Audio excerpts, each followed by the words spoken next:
Hey, what's up? I'm back.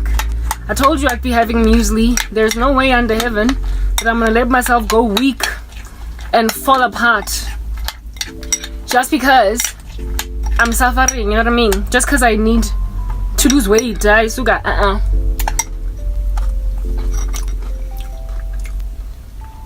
Delicious. Second part. In the previous part, I'm having that and some fruit. If I it will at least leave room for. See, the sun has set now. It'll make me eat less dinner. Yeah, but I can't let myself exercise with barely any food.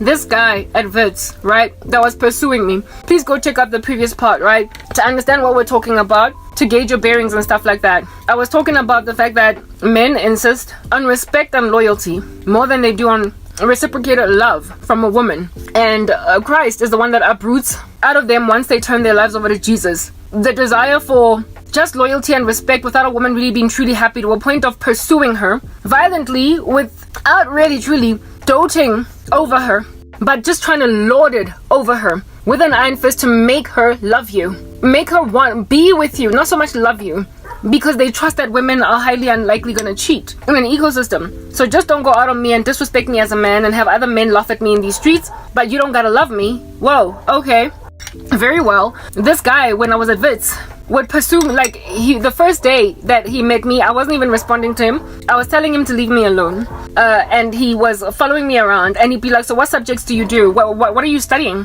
And I wouldn't even tell him, because I wasn't trying to linger him on a conversation, for crying out loud, right?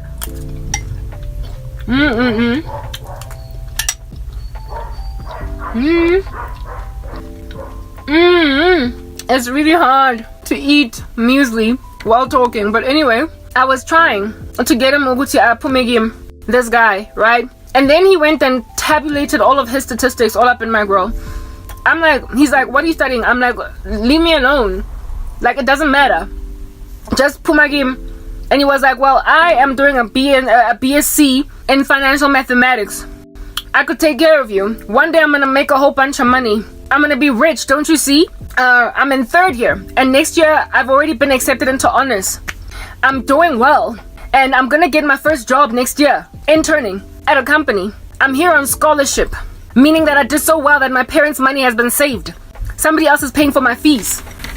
A company is paying for my fees. So you're basically turning down right now somebody that's gonna take good care of you. You're still in first year, right? Well, I'm gonna be doing honors next year while working. I'll pay for everything. I'll give you lunch money. I'll give you whatever you need. Like, your parents can relax. They can save money. If you let me come in, they can save money. They don't have to give you taxi fare. They don't have to give you anything. Put you on top of that. Next year, as soon as I'm working, I'm gonna get a car, so I'll drive you home.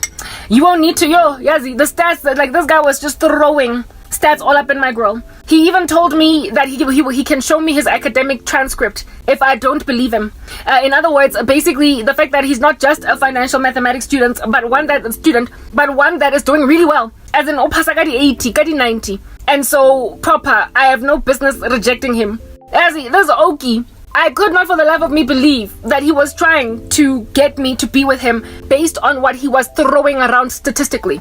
I could not believe that men like that actually exist. Like, guys that will shalla you, literally throwing money all up in your grill without actually trying to, love you, without actually trying to convince you that they are lovable. I don't know, like, you try to spark interest in you for them that is genuine. For the life of me, I couldn't believe it. This guy's out here telling me that he's in third year. Next year he's doing honors. He's gonna graduate almost practically magna cum laude. And all I could think was, how is such a genius, such an intelligent man, so dumb? How is such a genius so dumb? Like, proper, why haven't you gotten basic things? Like, you are emotionally and spiritually very immature. How under heaven are you? Maybe as that guy. Maybe when he was growing up, he was so rejected by women that when he entered into Wits on scholarship, the little girls in his town were like, woo! Utaba Oya Jersey. I don't know. Like, cause he literally whipped out a whole marketing plan. A whole like financial model. Showing me even like net present values and everything. Of the fact that fine, this little project that you're looking at right now might be nothing. Right? It might be nothing today. But only look at the future. Forecasted 5 years and I'm going to be rolling in dough, baby. Like, we'll give him that name.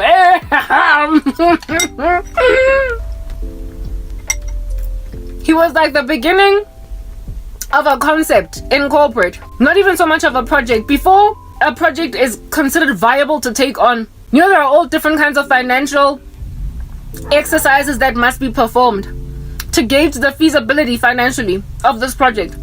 How much is it gonna cost? How much do we foresee it's gonna make?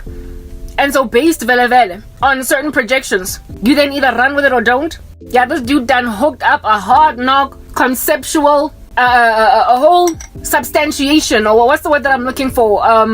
Like, you know, when you want to 1 minute, when you want to make a case for taking on a project, and you do all different kinds of mathematical gymnastics to the project sponsor to convince him to finance the project. That dude was doing that.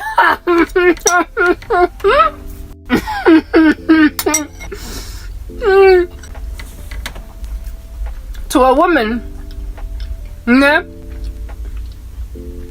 that was never pulled by the nose cachalete. It's never been me. He was making that case to a woman that by then had never dated a guy that had his own apartment, had never dated a guy that had his own car, had never dated a guy that even had a driver's license, had never dated a guy who bachelored her, gave her money. I had never been that girl. I'd never been in the, you know, the whole experience of passenger seat. I don't know it. I don't know it. I've never known that. I'm a chocolate girl. Chocolate by any guy. I've never sat in the passenger seat of a guy's car. I promise you right now, I have never done that before I got my own car. All the guys that I dated prior to me getting my own car did not have cars. I taught my ex-boyfriend how to drive. And only once he got his own car did I then sit in the passenger seat of his car, but as a woman that had her own car. So long story short, I've never been a gold digger. I've never been the kind of woman to pass up a guy because I get a money.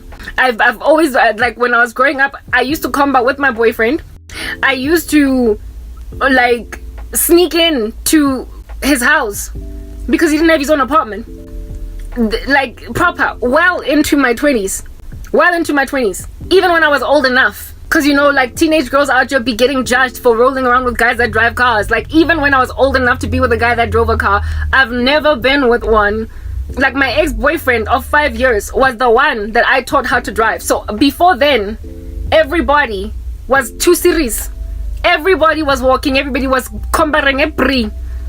Everybody, I mean, remember, before I got my car, there was a time when I was in a taxi with my ex-boyfriend. Sick, I was vomiting. And I was lying on his lap, freaking out that the taxi driver is going to kick us out because I'm busy, I'm sick, I was vomiting. And I remember sitting before when he was the one comparing, while I was sitting on the pavement on the floor, unable to stand up straight. The way Nohosna Karagateng Umuntu mega kibela ma taxi nemedi ekula. Guys, I've never been a passenger. Petumtano yera soka ke bambona kirutsiko passenger seat ki pupile drinking some sweet alcohol. I've never been that girl.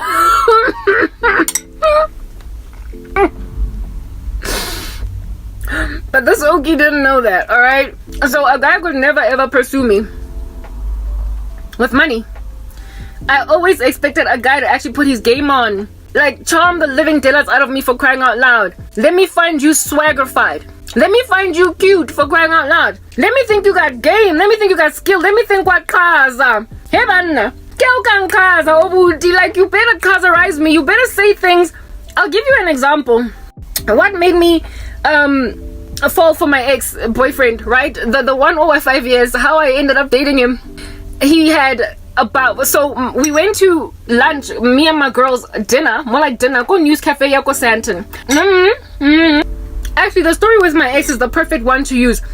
Remember earlier I said that there's a difference between a guy that you don't like back when he initially pursues you, but then he does something that changes your mind. And you're like, okay, fine, I'll roll with you type thing. So he changes your mind. He makes you see that, I can roll with that. Versus a guy, he disgusts you. He grosses you out. But then he insists on being with you because he can pay your way. Two different things. My ex-boyfriend was the latter, who initially mengamfuni, but then he convinced me. And so I was like, okay, I'll roll with that, what type thing. I met him. I was at my girls and I, a whole bunch of us, in a local News Cafe, having dinner prior to the days of every last one of us having a vehicle. So we were getting picked up. My cousin, her boyfriend, was picking us up, me and my cousin, and then the rest of them were getting picked up by some other guys, right? But it was like a girls' night out type thing. And my cousin's boyfriend rocked up with my would-be boyfriend. All right, at the time I was dating some other guy, some closet homosexual. I will put that out there. I was not in love with the homosexual. He was in the closet in the West Way. He was more like my friend than my boyfriend, but we used to, whatever. Again, stories for another day. When you just want to be in a relationship and you let a guy into actually, I bet you I'm calm, even though I'm suspect. Anyway, whatever, yeah. I was with a guy like that, so I knew that I needed to get out at some point, but he was keeping me company. I wasn't bored with him. I didn't hate him. He was just, I was not in love. Yeah, and he was also poverty-stricken. One of those houses that don't have a bathroom and a toilet inside. You gotta go use the ladies. You gotta go and pee outside. That guy used to live for room. So this pursuit by right now, trying to use that to convince me, it's like I've never been that girl. If living in a house all gentrified and in the suburbs, I could date a dude for room. It means even today, these guys don't stand a chance. I've never been that girl. Allow me to just put that out there, right? I don't know, maybe it's genetic angazi, but some women are just not wired and just fell out to sniff out after money. There are women who actually are chasing after a pipe dream. They actually want love. They are those naive randos that can live in a shack and love a man. And I used to be like that. So I but just because I started making money and I was successful does not mean that I suddenly stopped expecting love. And thanks to being like that, I was never subjugated to the tyranny of dating guys that were such prolific players that I did not know where that was coming or going. I only heard horror stories in the wilderness about such women, but I was never among those girls. I've never dated a guy that was all over the show to a point where I was in danger, except for one dude. And even that one dude, the only reason I even ended up dating him was because I was playing around with him knowing that he's a player, and then I mistakenly fell in love, and so I stayed with him, but not for two. He pulled one stunt and I eventually got out of that, but otherwise Self also didn't have a car. He was also living at home with his parents. He was just really hella charming, and so he prospered to win me over type thing. But I've never been given a salary and allowance by a guy ever. It's just this guy from the US was the first guy in my life ever. I promise you, and I was already 37. It took me getting to the age of 37 guys. Please, respect nje. Please, can we just do that, guys? More lifing.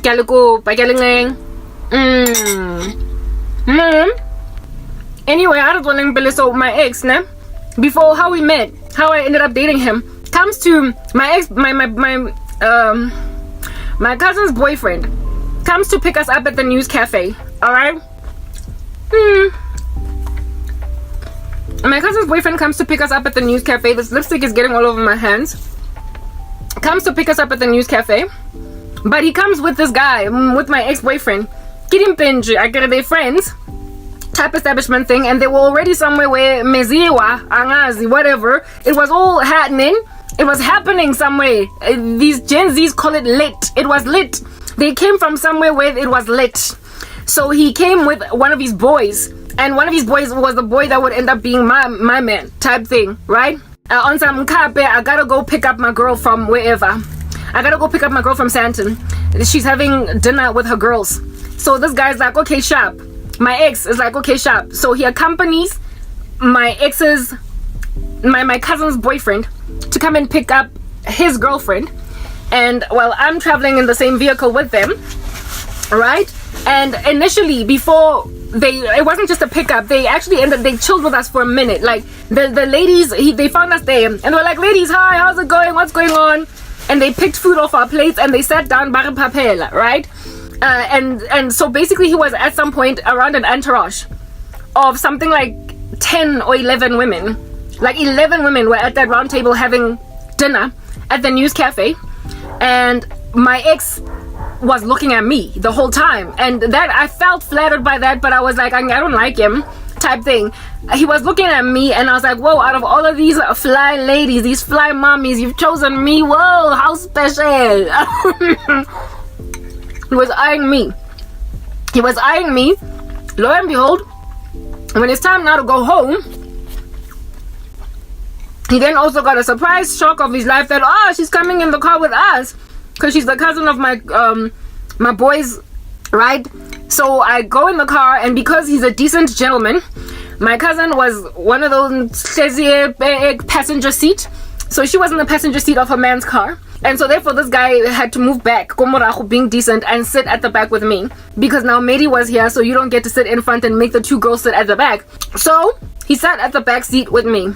Music is pumping, random whatever lackluster conversation is being had. He introduces me to himself. Look, I had already met him at the news cafe type thing, but then he starts to like spark up like conversation with me as I'm sitting back there, you know, and I'm humoring him because, you know, it's rude not to type thing. And I'm like, I work at this thing. I work at Telly Show. Where was I at the time? Nedbank. I work at Nedbank in Bromfontein type thing at the call center there. He's like, oh, no way, get out. I also work at Liberty Life. It's like the same neighborhood type thing. I was like, oh, really? Oh, my uncle works there. Who's your uncle? ABC. Oh, no, snap, I know your uncle. Your uncle, you mean her dad? I'm like, yeah. My uncle, indeed, my cousin's dad. I'm like, yeah. Her dad works at Liberty Life. And my family has got like a whole history at Liberty Life. Like we've, you know, every one of us has worked there before we end up somewhere else type thing.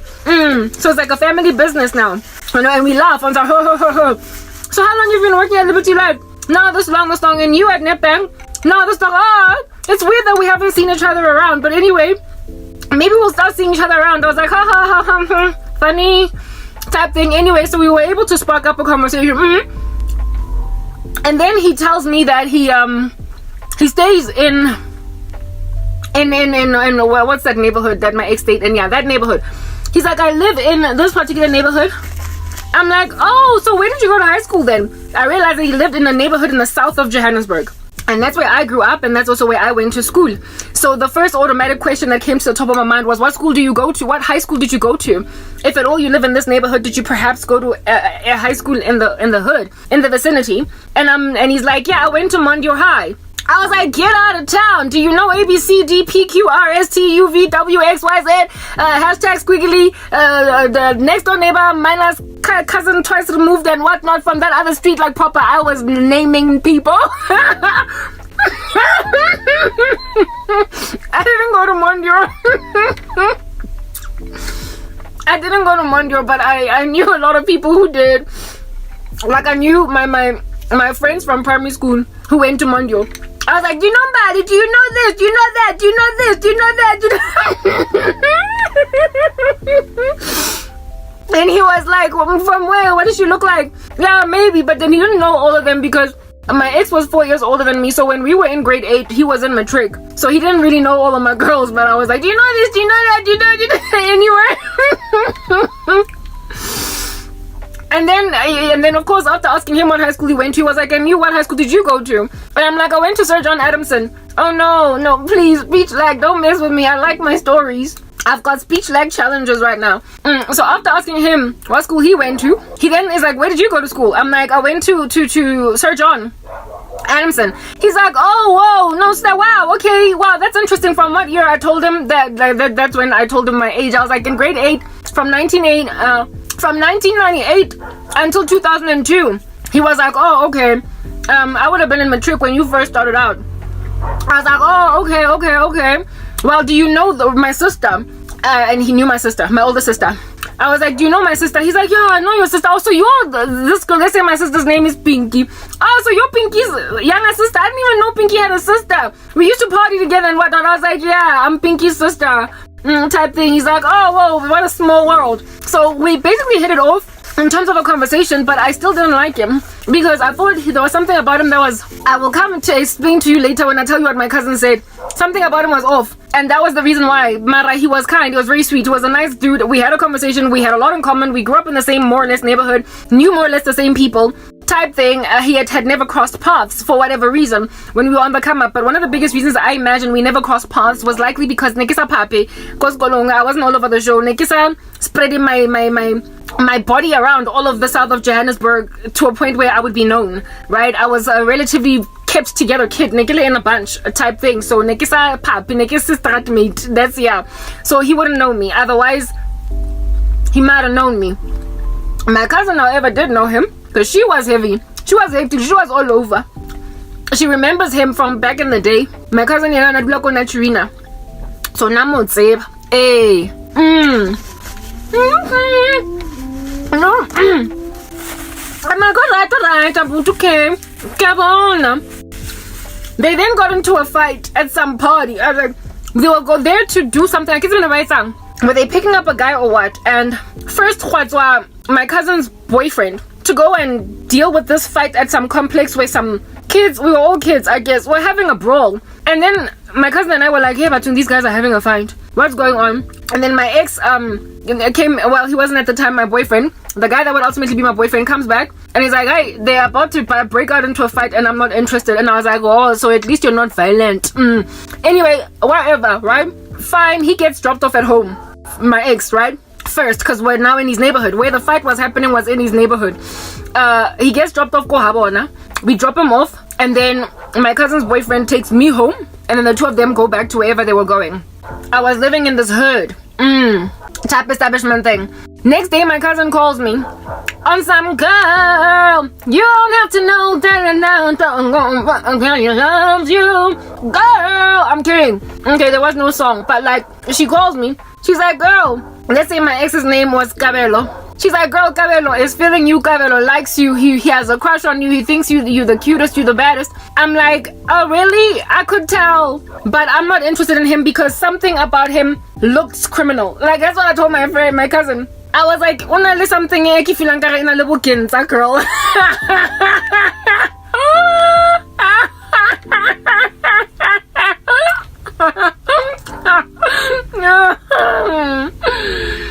I'm like, something about him is ginsery.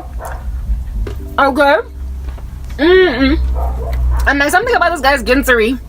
And she's like, yeah, I agree. Something about him is ginsery. But before, I mentioned that I felt like something about him was a little bit of like he had a criminal, something just gave off dishonest, okay? It was my gut feeling. Before I said that and she agreed with me.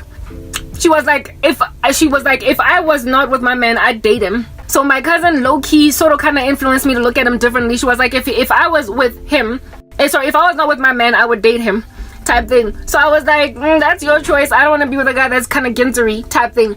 Anyway, I let it go. She relayed the message back to him. And he was like, oh snap, well that kind of sucks. But anyway, let's see, come on. Like, yeah. I told him that I have a boyfriend, right? I told my cousin to tell him that I have a boyfriend. My cousin knew I had a boyfriend.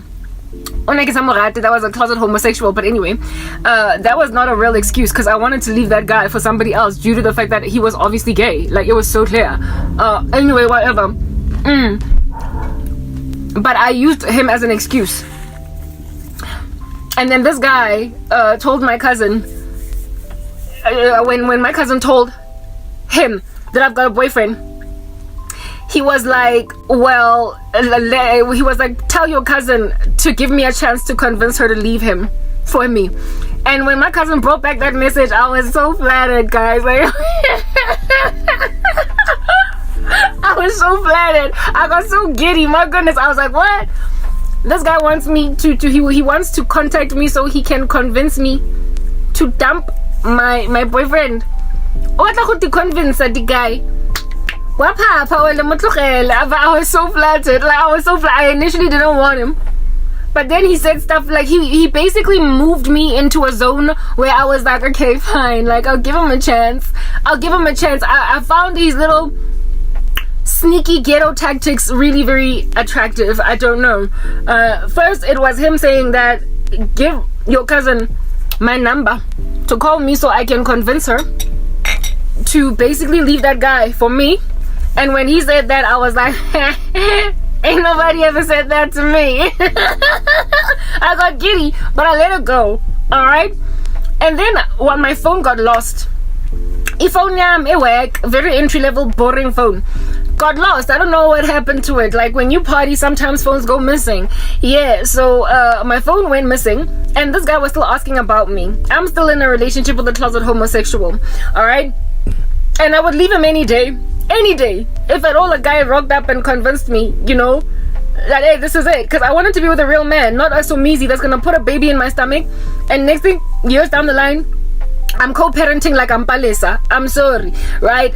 Yeah, type thing. So I was prepared to leave this gay guy, and I was gonna leave this gay guy, but I was in a I just wanted to be with someone. Plus, I didn't hate this gay guy. He was a friend of mine. We were close, but there was no love because he was obviously in the closet. Like, it was so clear. So for me, it was like, I'm not gonna leave my friend, you know, that I'm always spending my time with on the weekends, that keeps me busy. I don't hate him. I don't dislike him. I don't severely dislike him. I don't find him disgusting. I just find him gay. So I'm gonna hang out with my gay man every weekend. I needed, however, I was in a time in my life where I had to be in a relationship. Like, I just had to be in one. I don't know if you would understand what I'm talking about as a woman. Like, when you don't grow up validated or secure in yourself as a woman, and when you don't grow up with the right kind of counsel, advice, you feel once you start dating as a teenage girl going into your 20s that you basically need a guy to feel complete or whole or whatever, such that you cannot be single. From the moment I had my first boyfriend, I could not be single. I never had breaks between boyfriends. Like, it just never happened. I struggled with singlehood until Jesus enabled me for the first time in my life to be single. It's now, 12 years? But before I dated the first guy I ever dated as a Christian, I was single for 2 years, and I was never able to do that before because I always felt like I had to have a man. I could not leave this gay guy because what am I gonna do? Like, what's gonna happen with me when I don't have a man? Type establishment thing. And this guy, this ex of mine, was basically saying, Swamo and come here then. Swamo and come here. And that's exactly what happened. 1 minute. Anyhow. Alrighty, so my ex-boyfriend is trying to convince me to come through. He's still asking about me. Do you understand? And then my phone gets lost. Alright?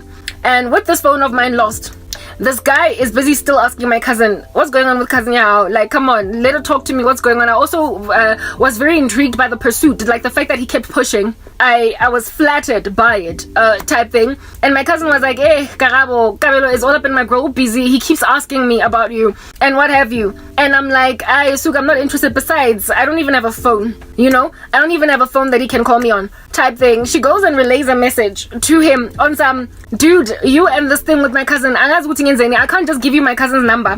The first time she was like, I can't give you her number if she doesn't want me to give you her number, because then she's gonna feel bombarded by you. She's going to feel disrespected by the lack of respect for her wishes. 1 second, I wanted to touch up my lipstick. Anyway, she's going to feel bombarded by my disrespect of her wishes and come at me with a flying kick. So I gotta get her permission to give you her number. She gotta approve it. She gotta be cool with it, you know?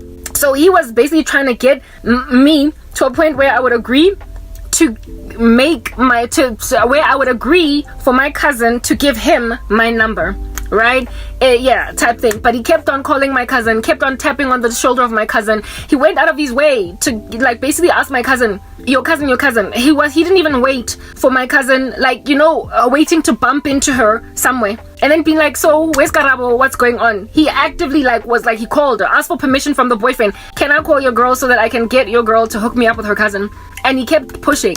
Like he kept pushing. So that's another thing that really got to me, right? It like massaged me a little bit. It, you know, loosened my ropes. Whatever it is that I was holding on to hard and fast, it loosened them a little bit. But then when I lost my phone, that's what took me over once and for all. Like, that's what made me just pass away. I literally just passed away.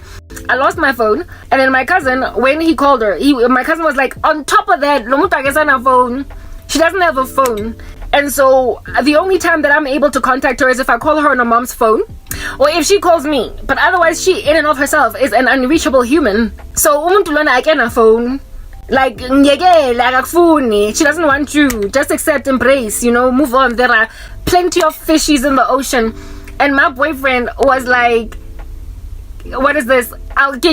Tell your cousin next time you talk to her that I'll buy her a phone. And just so I can talk to her. I'll buy her a phone just so I can talk to her. And she doesn't even have to pay me back. And she doesn't even have to be with me just so I can talk to her. I'll buy her a new phone so I can talk to her. And she don't gotta pay me back. And she don't even have to agree to be with me. She just gotta give me an opportunity to convince her to come and be with me instead of whoever she's with right now. And when my cousin came and told me that, I was gone. I was gone. That was it. I was like, yo, this guy. And you have first but I was so flattered. If I had no feelings for that guy on that day, there was a fire in me. I was like, he said that? For real?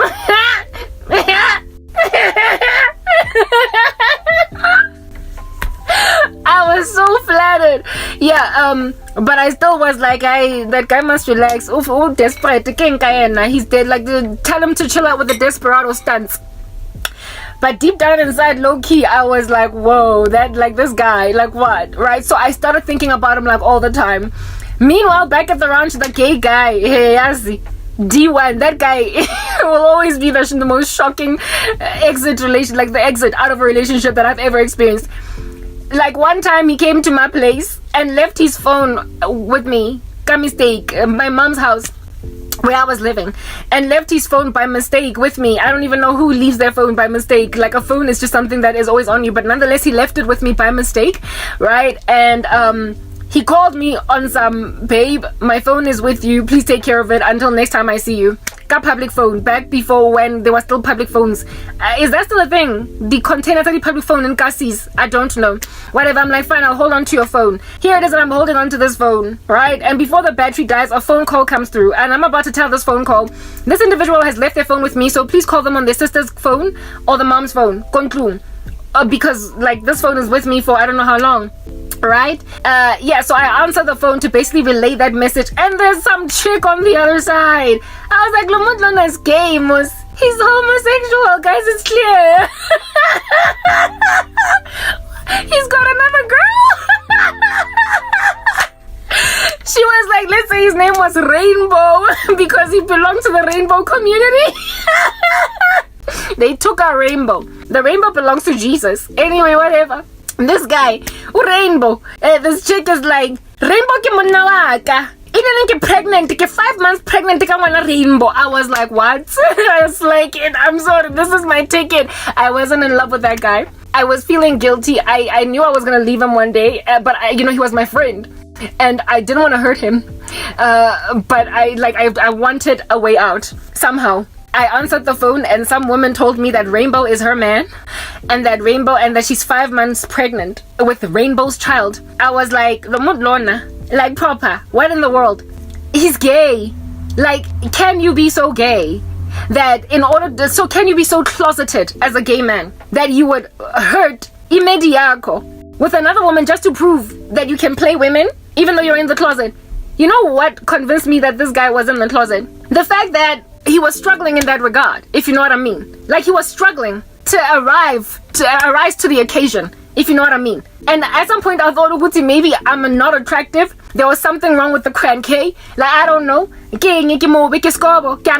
What's going on? But this guy, his struggles were just like out of this world. And over and above his struggles, arriving to the occasion, he also was very effeminate. He had the mannerisms alongside struggling to get ready, So I was like, I know Mina busy no Somizi. Keep busy with Somizi, guys. Keep busy with Somizi my life thing. I was convinced I was with Somizi. He was in denial about it. He also told me that many people suspected him of it in his like life circle. They suspected him of being in the closet, but not but that he wasn't. He claimed that he was a completely hot-blooded heterosexual man, and type thing. And I'm like, hot-blooded heterosexual guy, I'm only like 21, so basically I'm at the hottest I've ever been in my life right now, and you can't see nothing hot about me in that regard.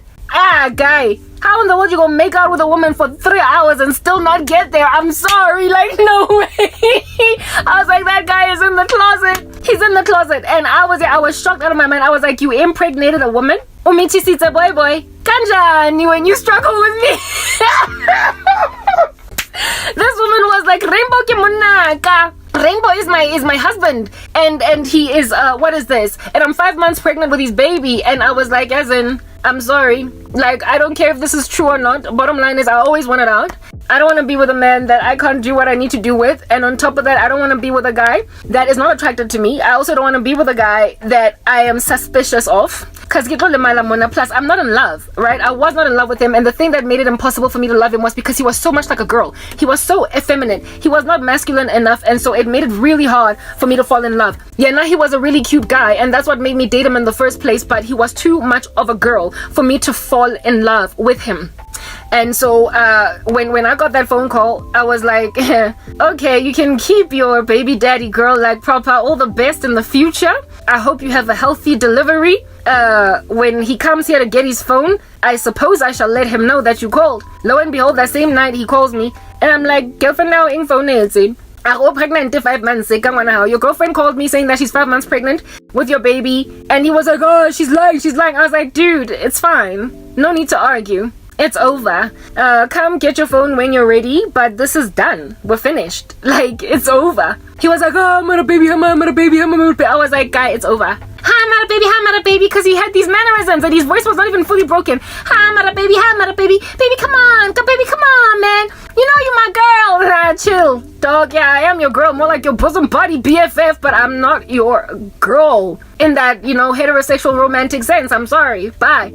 And lo and behold, this gay guy, when he came to fetch his phone, he was laughing at me at how angry I was at impregnating another woman. He ended up going on right ahead to put witchcraft on me and my future relationship and everything else that I would endure. But nonetheless, whatever, I got out of that situation. So after he pulled that stunt, because I wasn't severely broken, devastated, hurt, tormented by what happened with the gay guy, because I didn't love him, I wanted an excuse, and he gave it to me, and I got to get, do you understand? Oh no, come on, don't twitch. I wanted an excuse, I wanted to get out, and this dude gave me a perfect opportunity. He opened a window for me, Ugamba, without feeling guilty for dumping a man that was, faithful and didn't hurt me and didn't do anything to really just kind of crush my bones, and yet I'm just dumping him just because I can. He eradicated that guilt from my doorstep. He is the one that made the first infraction, and when he committed the first infraction, I fled. I did not allow him an opportunity to apologize, nothing, because I was like, this is my chance. And indeed, he laughed at me like I was throwing my toys out the cot. Anyway, whatever. Moving on, he tried to come back, because that's the thing about a closet homosexual. The woman that they were able to get along with most and hang out with, and so therefore have a convincing relationship with, they will always try to come back to them so as to convince the world that he's straight. The one that he could really truly be a friend to, a friend with, instead of a real lover, just because she helps his acting along. His Emmy nomination is due thanks to her, and I was helpful to this guy's Oscar performance as being a straight guy. I was not about to go giving Somizi a baby, realizing Gucci, oh snap, I'm pregnant by a man that likes men. I know that was not going to be my story, so I knew that if I had forgiven him and continued with what I was doing with him, he was going to continue to use me as an Oscar performance, and so I fled. But I also fled thinking at the back of my mind about this guy that I'm crushing on, this persistent, right, that is out there in these streets, like trying to talk to me to help me understand why I gotta be with him and not the other guy. I found that boldness, that bravado, that forceful woe. I was very drawn to it. I was attracted to it. It was a pursuit, and I loved it. I loved that he pursued me so hotly and so effervescently. and was so confident in so doing it as well, to a point where I was like, I'm sorry. And again, remember, I was dating a closet homosexual. This guy was a man, my ex, that is, or that would ultimately be the 5-year guy. He was a man in a way that this other guy wasn't, and I was robbed of a patriarchal, true, presence in my life. I was robbed of manhood because I was dating a closet homosexual for 8 to 9 months. And I was emptied or robbed from a man's voice, a man's ways, a man's walk, a man's insistence, a man who really wants a woman. Like a woman, you know what I mean? And when my ex was pursuing me like that, I was like, it's been a drought up in this monster. It's a whole drag, it's like, when my ex rocked up, it's like I was the equivalent of a girl that's been in an all-girls boarding school and seen nothing but girls for 5 years, and then next thing she goes to university, and on campus, it's like, whoa, I went crazy because my ex was a man in a way that other guy wasn't, and it worked in his favor. Coupled with how strongly he pursued me. No guy has ever pursued me like that before. Like the guy was 5 years. I guess that's why he lasted as long as he did in my life. No man has ever gone to such great lengths to get me, right? And so I finally, this time around, after I broke up with that guy, I contacted my cousin, and I was like, since I'm busy early, I'm all up in my girl trying to holla at me. And she's like, yeah, he is. He's still trying to get with you. I was like, you can finally give him my number. At this stage, I had gotten a new phone myself. I did not, insist that he buy me one. I bought my own phone, and with a new SIM card and everything. I was like, this is my cousin knew my number. I'd done a SIM swap, right? I was like, you can give him my number. I bought a phone type thing. It's cool. And then he called me, guys, within the same day, y'all. The same day. He called me the same day. He did not wait until the next day. I didn't wait 3 days for, no. It's like my cousin delivered the message to him. And as soon as my cousin delivered the message, I got the call. And we spoke all night. We spoke all night. First date, spent all day together. And the rest is history from there. Fell hard and fast for him. He was able to convince me to come in. So initially I didn't like him. I didn't want him for reasons that frankly I should have actually listened to my gut feeling concerning. But he was able to convince me.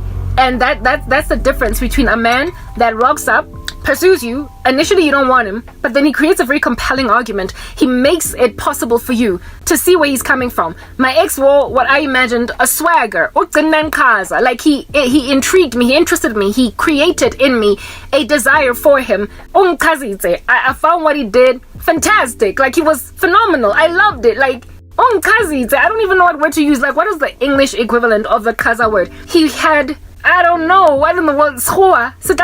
I'm sorry. He convinced me. I don't know what good kaza is. He was impressive. That's it. He changed my mind. He was a kazaran guy. I found it to be incredibly vested with swagger, what he did. And so I thought it was cool. And then when we went on the first date, he was everything I guess I kind of needed. He was funny. He was all these things. He had many stories for days, and I can sit and listen to a person talk for all day if they're very interesting. He had stories for days. We never ever had awkward silences. He knew how to hold his water, his conversation. Top of that, what is this? He was the flower buying type, and that was my first time ever being with a guy like that. He was the flower, candy buying, romantic teddy bears type thing. Calling you all day, texting you all day. I was like, what more do I need? So I was parched for a season, and then I entered into a well-nourished forest full of fruits and vegetables, and I was like, I'm good, I'm chilling. And I indeed chilled in there for 5 years, but then he pulled a stunt. He went awry ultimately, but this story is not about my ex, but I'm trying to help you understand the difference between a guy that you initially don't want, and then he makes you see that actually he's very wantable, he's actually desirable, then you end up going in the sunset and marrying him, versus a guy that you find disgusting. The one at Wits, he was disgusting. Why was he disgusting? Because of how he pursued me. First of all, he kept on telling me he's got all this money. He not money, sorry, he didn't have money at the time, but he was talking about the prospects. I told you he pulled out a whole value proposition, a whole business case, for crying out loud. He hooked up a whole marketing plan with financials in it to show me the net present value of what he is today, that while he might be a lowly university student right now, he is a financial graduate. He is a BSc financial mathematics near graduate that is going to be doing his honors next year and interning at some big company, and he's going to be getting his first car then, and then he's going to pay for everything. Make sure that my parents don't got to pay for my school fees, my parents don't got to pay for my anything, because he's going to be taking care of everything. My parents are going to be, maybe not school fees, I mean, goodness, if you're interning at your first job, if it's not school fees that you're paying, but carry type thing, whatever. Like if I want to buy steers at the Matrix, then I'm going to go under heaven and buy a wacky Wednesday for myself and my girls type thing. He was promising to basically make me, he was promising to end up with my this. He was telling me that tomorrow he's gonna be put Matlesa, and so because he's gonna be put Matlesa, hey, I ought not pass him up. That was his initial strategy. And I found it tactless that he was basically throwing money at me on some, I don't care lady if you don't love me, but I can love you. It's like, have you no regard for the fact that I don't want you? Why are you not, just like with my ex-boyfriend that I just explained right now, why aren't you trying to get me to love you? Why aren't you trying to get me to look at you with regard? Why aren't you trying to get me to see where you're coming from? Like, charm the living daylights out of me. Convince me that I should be with you. Change the mind of a woman that was under normal circumstances not even trying to holler at you. She was not even trying to look at you. But now I'm looking at you because what cause? There's something that you've done that has impressed me. Do that. If at all a woman is not coming around, don't tell her that you can buy her shoes. Don't tell her that you can, you can promise her a future. Do not do a value proposition, a business case, a hard knock with some financials forecast into the future that can convince her. Why on the heaven she should be with you? Instead of you just putting your A game, like your swagger, the game, the thing that you do. Like, there was this guy, for instance, at Wits that I was very close friends with. Also ended up breaking my heart, right? He had a girlfriend type establishment thing when I was with my ex at the same time. But I ended up developing a low-key crush on him because he was, in the beginning I didn't like him because he had an attitude. He walked around like he defecated ice cream and like everybody stank. Yeah, some Congolese dude, and I didn't like him at first, but then we started working together in school on projects, assignments, because we were strangely always in the same classes every single year. Anyway, whatever, and we got close. We became really tight friends because of working together all the time. And once we became friends, then of course, he stopped having so much attitude and became a little bit of a better human being as a result. And this guy was such a gentleman, just generally, without even you being with him, that he was the kind of dude to, like, buy all the ladies Ferrero shares at the end of the year, and like pick you up, even though he's a friend. Like a guy, a guy that has a crush on you knows that you're not going to be with him because you're with somebody else, and does not therefore as a result of that pursue you. But when you ask anything, he flies from wherever he's at. He could be in a different city, and he will drive all the way from Limpopo to Johannesburg just to bail you out of something. He became that to me until I developed like a low-key crush on him. That's a guy that ultimately reveals his swagger for what it is in your girl. And if should he pursue you, you would say yes. But like, there was a time when if he pursued you, you'd be like, no, you're just a friend. Let's like kids, type setup thing. So I found to grow on me. That's the kind of person that grows on you. Thank you very much. Because he showed himself worth your while to gaze upon. Versus one that is promising you the sun, the moon, and the world to finance you, and you don't gotta love him, just let him be in your life. Random rubbish. And unfortunately my poverty has subjugated me to the tyranny of men like those. The one work of Wits not only gave me these rap sheets, right, but as time progressed, because he kept on, like, this pursuit happened for something like 3 to 4 months, guys, every single day, almost every day. There were days when I did manage to escape from him, right, and it got exhausting, and it got so bad that I wanted to tell on him. I wanted to go to the dean of the maths faculty and talk to him on some, one of your students is harassing me on campus, and I'm scared now because I feel like he might even rape me if he found me in a conspicuous enough space because of how he started to talk to me. So he started out by first tabulating how successful he's gonna be in a minute to what he would do to me physically. So he graduated from talking about money, realizing that money is not going to work on me, and then was like, okay, I'm going to try a different strategy. So I'm going to talk about my abilities in bed. He started to describe to me things like I would be walking from wherever I'm at. I'm walking really fast. He's literally running with me. And he keeps on saying things to me that are so licentious, lewd, sexually just very provocative, rhetoric, pornographic talk, describing what he's going to do to what parts of my body and how he's going to use what parts of his body to do what to me, and it was just so pornographic, the description of what he would do, that I felt like one day this guy could actually rape me if he finds me, like I said, in a conspicuous enough environment. And some days I would leave school like about 6:30, basically bordering on the sun setting. I gotta walk to Bree, across Mandela Bridge to get to the taxi so I can get to Vilgejevel. And sometimes by the time you get to the taxi rank, it's kind of dark. And there are exams that go with exams. Some of them you would write them since they would want to, they would set exams for students across different blocks, sections, right? We would write them after all lectures have finished. So 5:45, it was possible for students adverts to start writing an exam at the end of the day. Go Flower Hall or Hall 29 or whatever at the end of a day, guys. And so the students that did not have their own cars or parents picking them up, sometimes you would find them in their numbers bunching together to walk to Bree, to taxi ranks, basically. Busihubo, K7, exam that starts at 5:45, ending at 6:30. And so you are literally on Mandela Bridge when the sun is setting. And you got a Juanta. Thankfully, it's downtown Joburg, so it's still quite busy. And there are also employees at corporates around, like Liberty Life staff, whatever, that are also using taxis. So you're not alone. And other students are also in the space, but it's still dark. But, however, on campus, it's practically empty.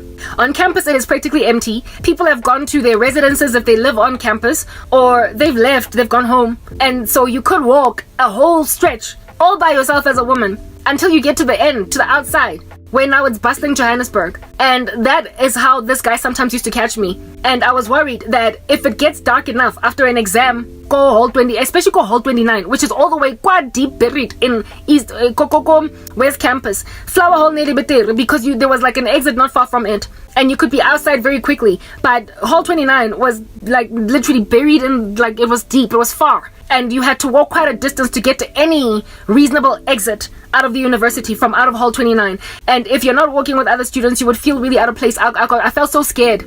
I felt so scared, right? Because of that guy. He would wait, guys. He would wait for me and find me. And some days the sun was already setting, especially ka winter. I told you he did this for about a 4-month period. And I would feel like he's gonna rape me, to a point where I wanted to report him to the school, right, to his faculty, and say, like, I like this guy. I knew his name. I didn't know his surname. I was going to use nothing but his name. I knew that if I had asked for a student card to see his name and surname, he would have been suspicious. I was going to report him on some. One of your students is harassing me, and he is speaking licentious things to me, and I'm scared for my life. Please do something, like discipline him or whatever. But by the miracle of God, somehow one day it just stopped. One day it stopped. He left me alone.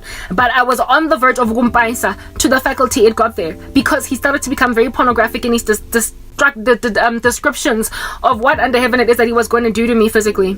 That was a man that was desperate to be with a woman that did not want him, and it was because of his switch off conversation to a very pornographic tone that I then started to get very disgusted with him. I was grossed out, and I started to tell him, leave me alone. And one day he got to me so badly that I basically almost cried, and I think that's what made him be like, let me move, and then he left me alone. Right after 4 whole months of struggling with this. But the pursuit was real, it was alive, and it was quite abusive. Do you understand what I'm saying? And the same thing is currently right now still pursuing me. Now that I am on all of the squalor and I'm suffering, I'm persecuted, I got very perverted men who I consider to be lewd and licentious, using the korobela and whatnot, which is a very sexual suggestion. Korobela, whenever you afflict a woman with korobela in dreams, it will come forth as lust, sexual attraction, and in waking life you're gonna find yourself lusting after the person. If at all the spell is catching on you that has done this to you, it does not inspire love. I don't know how many times I can say this. The devil cannot manufacture love, only God. So korobela does not bring love into an ecosystem. It brings lust. It makes you sexually attracted to somebody. So when you see it for what it is literally like a sexual attack. It is a sexual abuse. It is like somebody shallowing you by telling you what they're going to do to your body, using what parts of their bodies, what they're going to use their tongue to do to what part of you. Yeah, that's how that guy used to talk to me. And in my dreams I see that kind of imagery where there's a lot of sexual activity and trying to convince me to be with someone, because that's what korobela is. It's lust. And so when you pursue a woman that heavily with that level of sexual abuse, on that day you are a rapist in the making, and you are of course unapproved by God because you're walking in licentiousness and sensuality, and you are also trying to cause a woman to fornicate with the heart, which is something that God considers a sin. You are showing her pornographic images that she has not signed up for, given that she's dreaming them and not actually clicking on the XXX site. You are forcing a woman to see sexual value in you that is not attracted to you, and on that day you become disgusting. And when a woman is that grossed out by you, and you still tell her, but I'll protect you, I'll buy you a house, I'll buy you shoes, I'll spend 10,000 rands on you in a day. You know, you have everything you want, and you expect a woman to fall in love with you that thinks that you're basically Hannibal Lecter, you're Jack the Ripper, you are Ted Bundy, you're Moses Sitole. To her, you are a creep of prolific proportions with a sexual perversion, and yet you think that one day is going to arrive when you're going to flip her and change her mind where you're concerned. That is the kind of stuff that cults are made out of, where men so desperately desire a woman that they will promise the sun and the moon to her insofar as she will agree to be with him even if he does not love her. It's cultic. It's cultic. And it is sinful against God, and it breaks the heart of God. It grieves him concerning his daughters, because he cares that we should be reciprocal in love. He cares that we should be mutually involved with somebody that we also desperately want to love, instead of it being one way and us cringing every time our husbands kiss us. When you see his naked body, you just want to vomit. You can't stomach. You feel good when you come home and he's sleeping and snoring on the couch, because it means you don't have to talk to him. It means you don't have to humor him. It means you don't have to kiss him. But the moment he wakes up, you're like, ugh.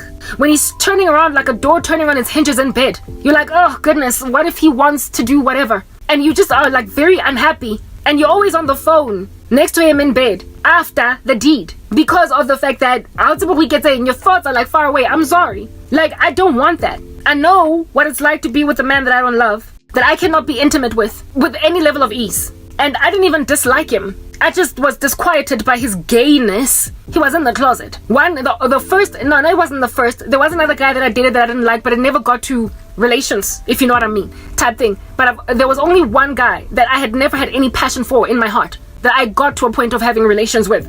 And oh goodness, it was heavy. And then like I said, I did not hate this guy. I didn't dislike him. I just knew that I was wasting my time with a gay man. So now when you add absolute abhorrence, hatred, disgust, that just makes it a new game altogether. I could hang out with my gay ex because he was good people's, but for the fact that he was in the closet and I was straight and he was gay. But these guys, I don't even like them. I find them disgusting. So it adds a new nuance, a new facet to this whole discussion. It's a disgusting, grieving thing. Guys, let me move into the next part. I'm knowing our way into my exercise time now. So let me do the final part to seal this conversation, that women might be edified, to basically spot this for what it is, and also for whatever men might feel like it's enough, Nje, to drag a woman through the mud in a relationship that they don't want to be in, but you're paying their way. You are selfish. You are a narcissist on that day. You should leave her alone. You are a human being made in the image of God that some other woman will love like a fat kid loves cake. Allow yourself to be in a marriage with a woman that is reciprocating. Because then on the day, everybody is mutually happy. Because if you are not insistent on your wife's happiness, you are not a man of God. You are not loving a woman the way that Christ loved the church. It's that basic.